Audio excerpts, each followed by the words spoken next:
السلام عليكم ورحمة الله وبركاته.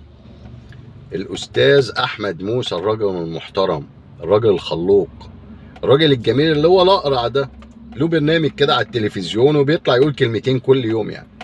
فعارف إن في أزمة سكر. قبل ما يروح البرنامج بتاعه نزل بالبدلة بتاعته الجميلة دي وراح على عدى على سوبر ماركت واتنين وتلاتة، فما لقاش سكر، ما بقاش يجيب سكر، ما فيش سكر. تقريبا هو كان عايز كوبايه شاي في البرنامج بتاعه، فعايز يروح يشتري كيلو سكر، فاشترى كيلو السكر ب 65 جنيه. هو ب 65 جنيه ومش موجود. طب احنا نعمل ايه؟ ما احمد موسى ما هوش عارف يجيب كيلو سكر، احنا كشعب نعمل ايه؟ فين يا باشا الاجهزه الرقابيه على حاجه زي كده؟ فين حمايه المستهلك؟ حمايه المستهلك دي مش مفعله خالص جوه مصر يا فندم. التجار بياكلوا في الشعب.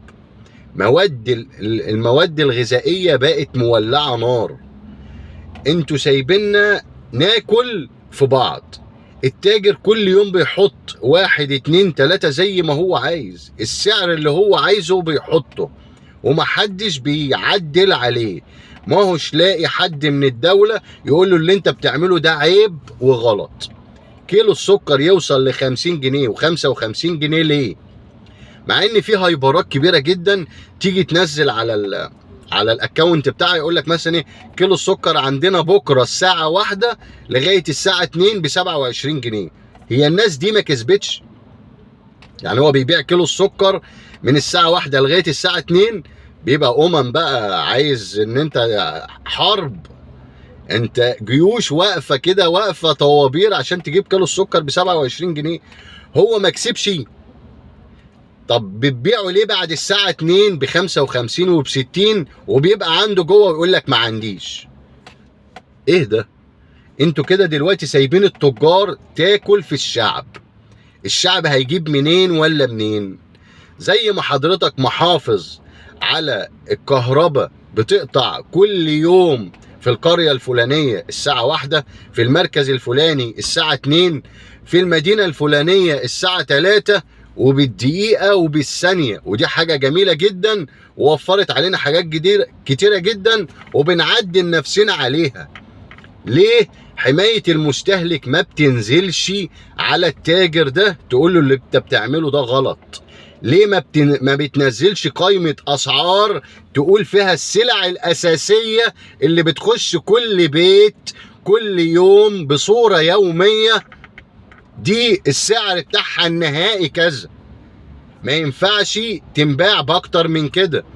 ويبقى في ناس بتعدل على الناس دي، تنزل تشوف الناس دي بتبيع صح ولا لا. هي هتاخد وقت بس الناس تاكل وتشرب كده. الناس ما هيش لاقيه حاجه. انا لو ضيف جه عندي اعمل له كوبايه شاي ما الاقيش سكر؟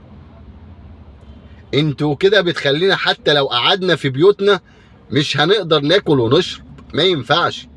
زي ما انت محافظ على قطعان الكهرباء او الازالات اللي شغاله في كل يوم والناس قلوبها بتتحصر وبتتعصر على المباني اللي شيدتها ودفعت فيها دم قلبها وبتيجي تهدها في دقيقه واحده، انت كمان حضرتك حافظ على اكل العيش بتاع الناس دي. السكر والجبنه والعيش والانبوبه الغاز والبيضه، الحاجات دي بتخش كل يوم البيت. ده اكل الغلابه. اكل الغلابه دلوقتي مش موجود. فين حمايه المستهلك؟ فين المحليات يا فندم؟ احنا عايزين شغل اكتر من كده. الناس دي بدل ما هي قاعده في مكاتبها وما بتشتغلش وقاعده بتأذي في مخاليق ربنا، نزلهم الشارع يعدلوا على التجار دول، لان التجار دول دلوقتي ما هماش مسلمين. مفيش واحد تاجر مسلم يبيع من الساعة 1 لغاية الساعة 2 كيلو السكر ب 27 جنيه، والساعة 2 و5 يبقى ب 55 جنيه. كده حرام. انتوا سايبيننا بناكل في بعض. هنروح فين اكتر من كده؟ شكرا، سلام عليكم.